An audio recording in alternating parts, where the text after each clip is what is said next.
Good morning. So, it's 5 a.m. on a Sunday morning.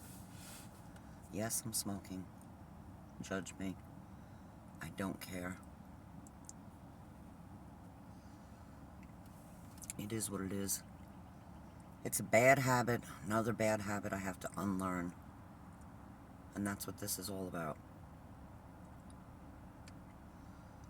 So, the art of calling bullshit.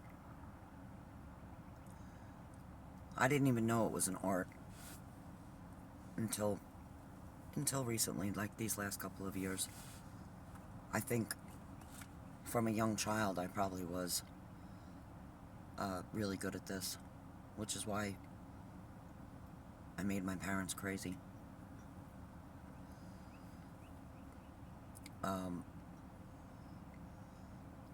I've always been the type that wanted to seek the truth. I've always been very much aware of the fact that I was different. My family was different. I never liked being dismissed if I had a question.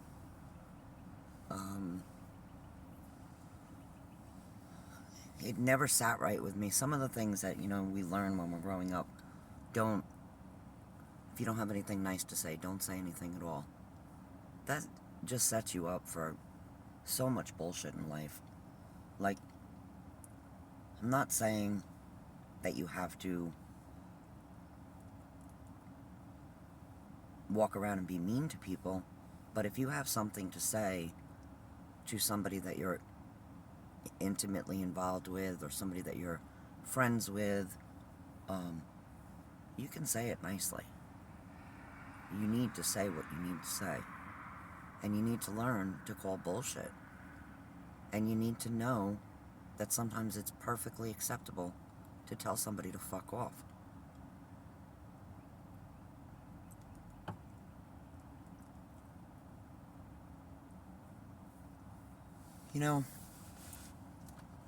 In the last few days that I've been getting my head together and putting together this YouTube channel, a story keeps popping in my head. So it's not the most pleasant story to tell, but I think my message will be very black and white. Because I do think that we all learn these patterns of behavior from a young age. The things that we experience as children and teenagers or young adults, whatever, set us up for future relationships. So with that being said, and honestly, God bless my dad.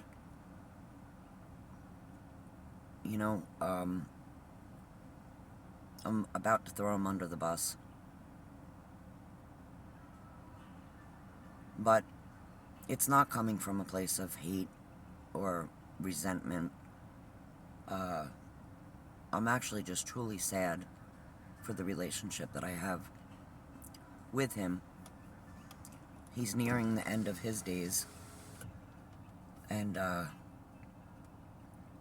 he hasn't seen my children in I think it's over 10 years. I don't think he's ever going to meet his great-grandchildren, and I can't remember even the last time I spoke to him. So the last time I saw him was 5, 6, 7 years ago, because I flew up to New York after he had a stroke. But the bottom line with him is he's made a choice in his life, and I hope he's happy, and I don't understand his choices, and I'm no longer looking for ways to excuse his behavior. As from one parent to another, I can't imagine ever just abandoning your children, like, no matter how old they get, or your family, for that matter.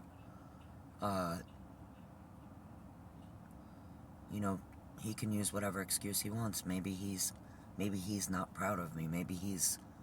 I don't really know, but, you know, for a long time I wanted his approval and respect and his love, you know? But as I've gotten older and I've, you know, started to unravel this journey of mine, I've realized I sadly don't have much respect for him. You know, I'm thankful for the times that he did step up and get me through some hard times, especially during my divorce. I don't know that I would still be alive if it hadn't been for him stepping up and helping me maneuver through the legal system and make all those serious changes I needed to make. But anyhow, back to my little black and white story. When I was 14 or 15, I stayed out for the night with a girlfriend. We were partying, and I came home at like 6 o'clock in the morning and was greeted by my dad at the door, and he asked me where I was, and I lied, and I said I was out jogging, some bullshit like that, and he beat the shit out of me. And it started at the front door, and I got thrown down the basement stairs. And yeah, his 6'2", 200 plus pound body pretty much started to choke me out. And at one point I had blocked a hit to my face, and my finger got broken. My middle finger, literally. Still broken, or still crooked. So, anyhow, with that being said, the next day, I went to my dad. Dad, I think my finger's broken. He looked at it. Not broken. Oh, okay. Yeah, Dad, I really think my finger's broken. It's really crooked. Yeah, it's not broken. Okay. And whatever, my finger healed. It's still crooked. It's pretty funny that it's my middle finger too. But the point of that is,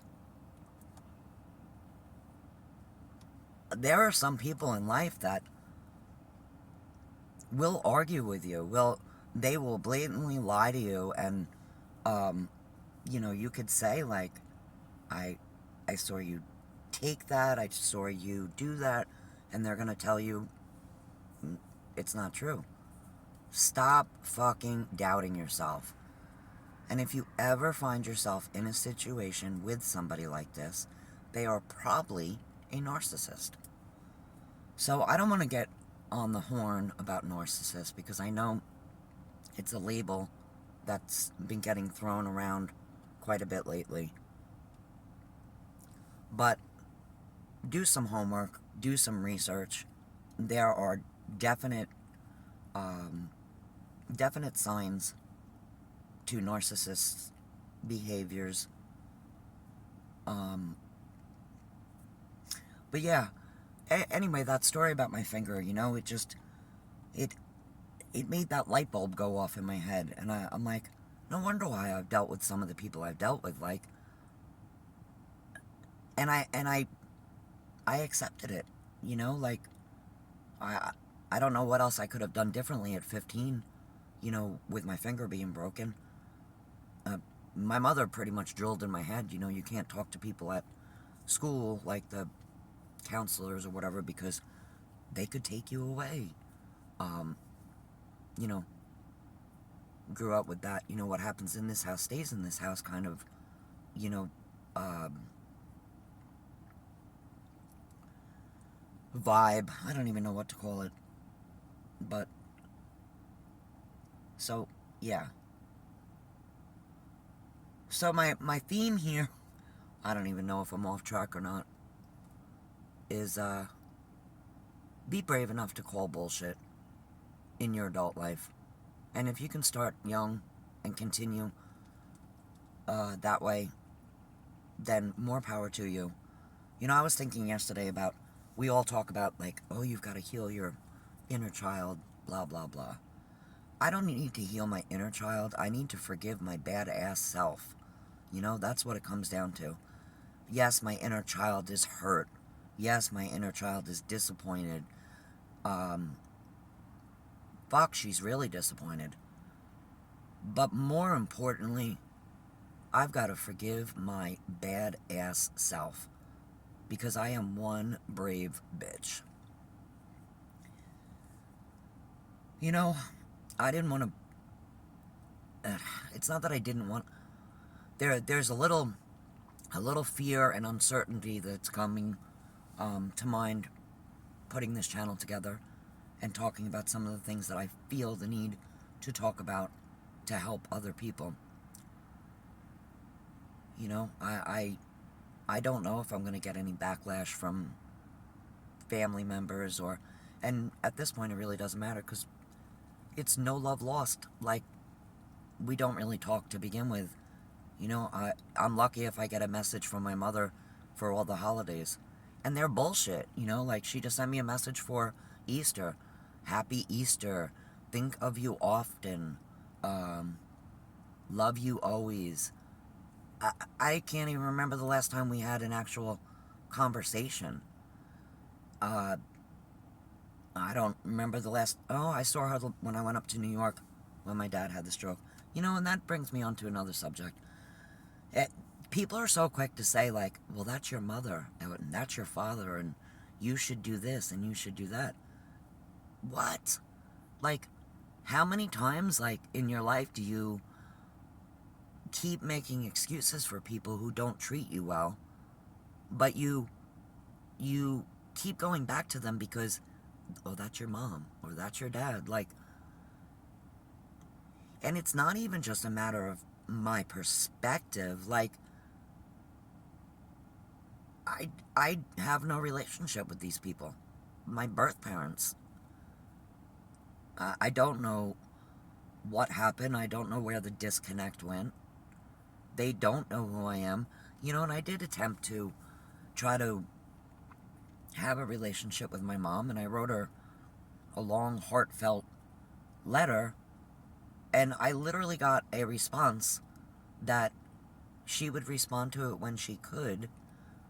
And then I think 2 years later, she said she mailed off a response and it got lost in the mail, which is very typical of her. So,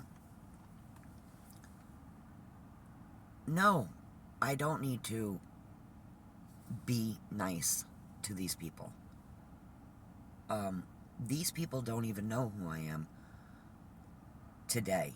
You know, I think that's another point. You know, there's some people in our lives that no matter what you do, no matter how far you've come, no matter what your growth is, they're going to be stuck with the same narrative that they have of you for the rest of their lives. You know, like, and I'm guilty of it too. You know, we form opinions and judgments of people, and it's very hard to truly believe that that person has changed.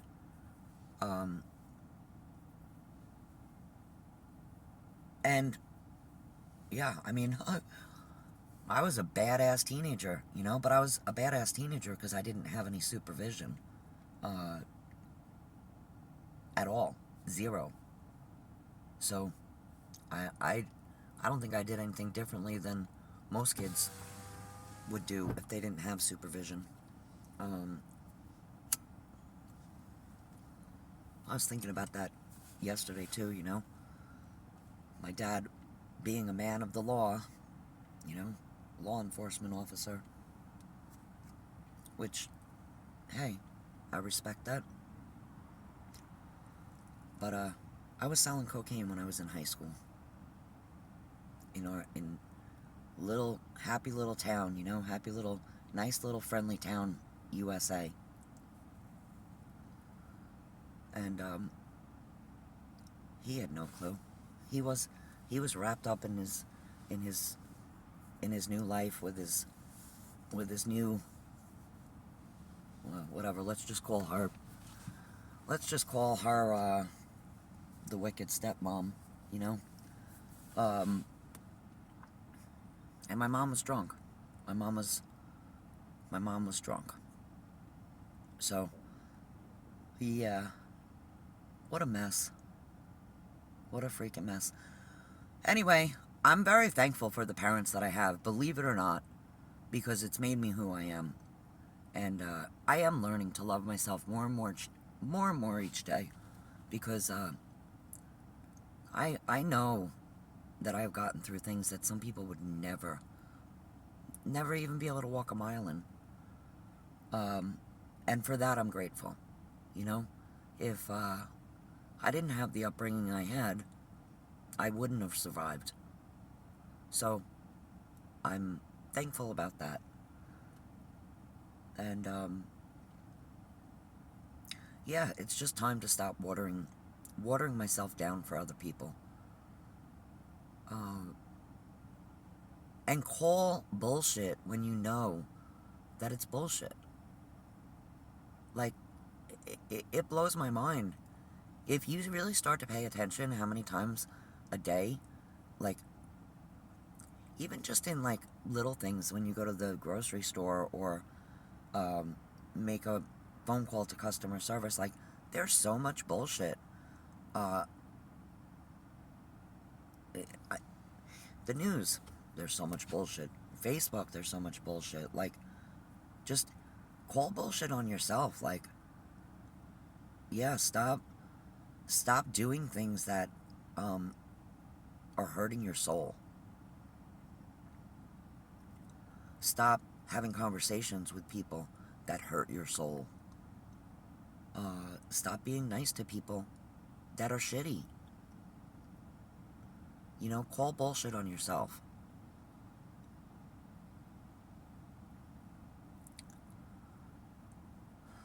I'm kind of stuck. I did write some notes down, but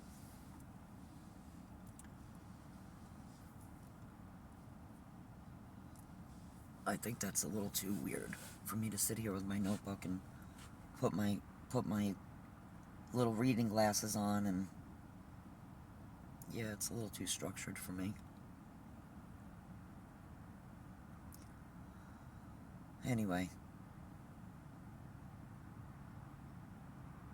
I have so many little stories. You know, follow your intuition too. Like, that's a strong topic with me, because I've really learned to trust my intuition, and it has not steered me wrong. I've got this crazy story about footprints in the snow, and I'm gonna make that a separate video, because I just think it's worthy of its own video. But yeah, so I guess my message here today is be true to yourself. You know, call bullshit when it's needed. If you need to tell someone to fuck off, tell them to fuck off. You'll probably feel better. You know, and at the end of the day, that's really what it's all about, is you need to feel the best that you can feel to bring in good things in your life. And I don't think there's one clear method to do it.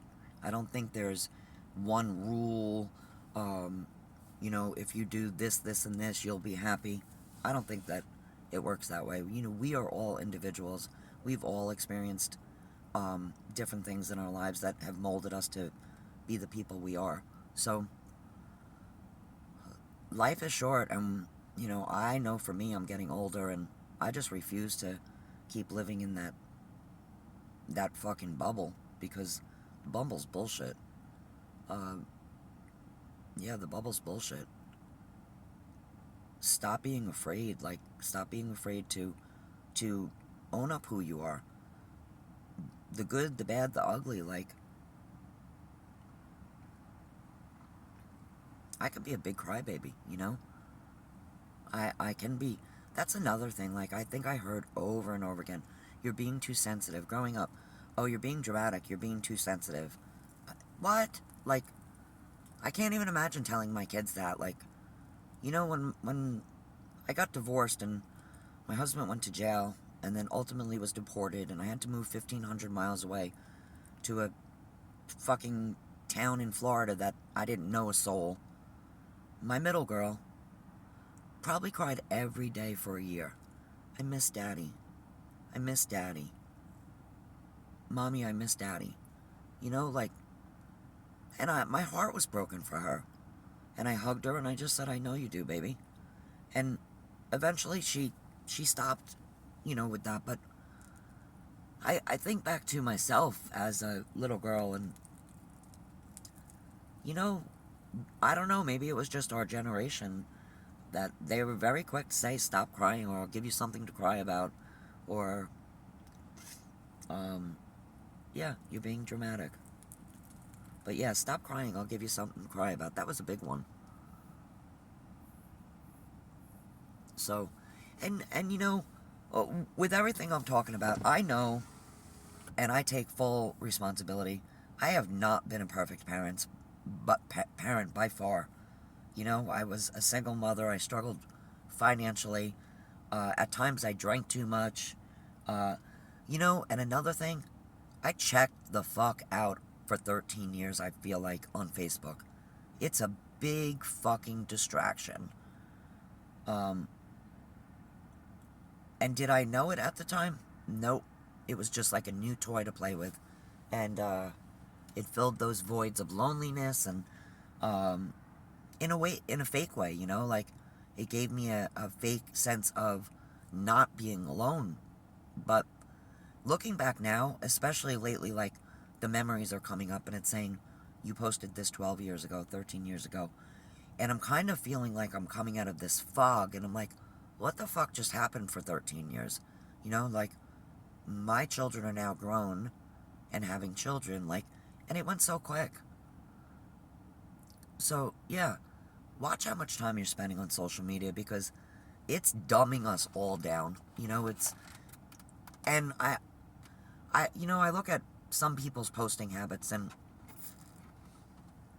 I relate to them because I think that it was a way of dealing with my anxiety.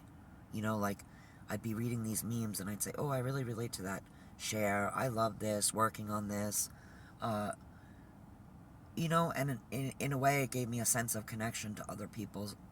But in a way it kept making me repeat thinking about like the same things over and over again, like without actually doing something about them.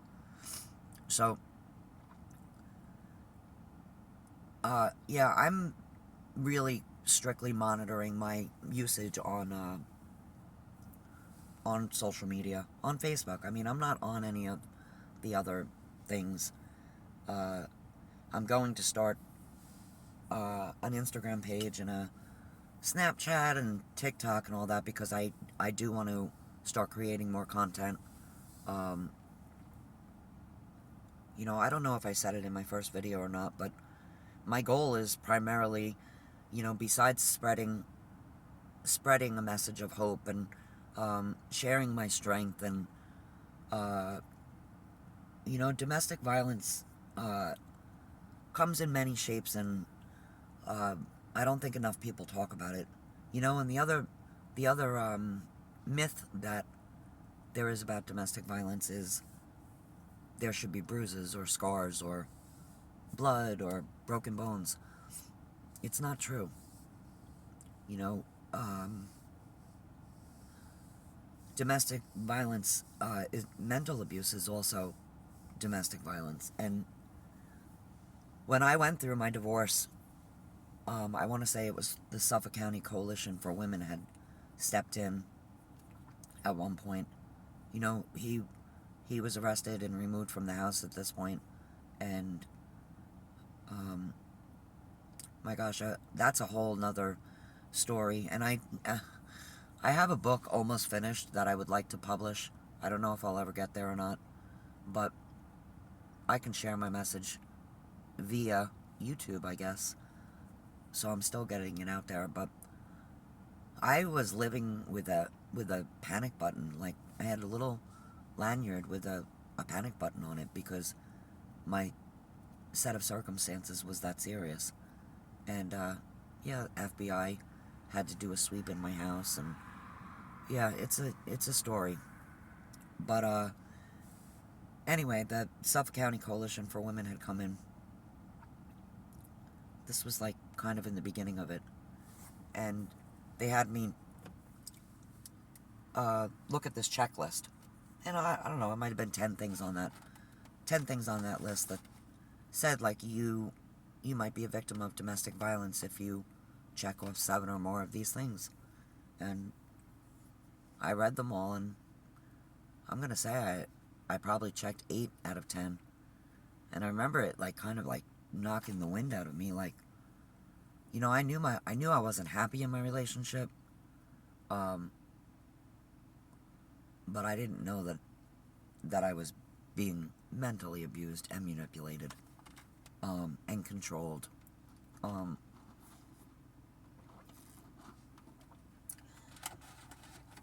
So yeah. Ugh, I feel like that's about it, because I don't want to get too long-winded. I probably already gotten too long-winded, but it's okay. I'm going to give myself grace here. I'm going to put my message out into the universe. And yeah, back to my goal. I do want to talk about that. If my channel ever does blow up,